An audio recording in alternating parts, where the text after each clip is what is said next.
ఆహ్వానిస్తే యేసుక్రీస్తుని ఆహ్వానించినందున వారి దాంపత్య జీవితంలో అద్భుతమైనటువంటి ప్రేమ అంతము వరకు వారు చూడగలుగుతారు అనే మాటలో ఏ మాత్రము సందేహము లేదు దేవుని ప్రజలకు. అందుకని యేసుక్రీస్తుని ఆహ్వానిస్తే అద్భుతమైనటువంటి ప్రేమను మనం చూస్తాం.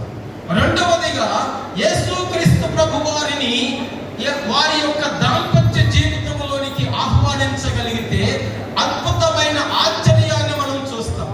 ఏమిటి అద్భుతమైన ఆశ్చర్యము అంటే, యేసుక్రీస్తు ప్రభువుల వారు మొట్టమొదట అద్భుతము చేసింది కూడా ఆ కానా అనబడినటువంటి వివాహంలోనే.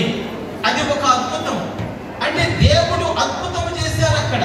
అంటే యేసుక్రీస్తుని మన జీవితంలోనికి, మన దాంపత్య జీవితంలోనికి ఆహ్వానించినప్పుడు అద్భుతమైన ప్రేమను మాత్రమే కాకుండా అద్భుతమైనటువంటి ఆశ్చర్యాలను కూడా మన జీవితంలో మనము చూడగలుగుతాము అనేటువంటి విషయాన్ని ప్రియులారా మనము జ్ఞాపకం చేసుకోవాలి.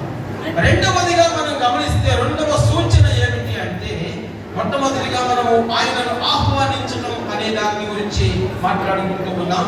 రెండవది ఏమిటి అంటే, అక్కడ చూస్తాము ఆయన చెప్పినది చేయుడి అనే మాటను ఇక్కడ మనం చూస్తున్నాం.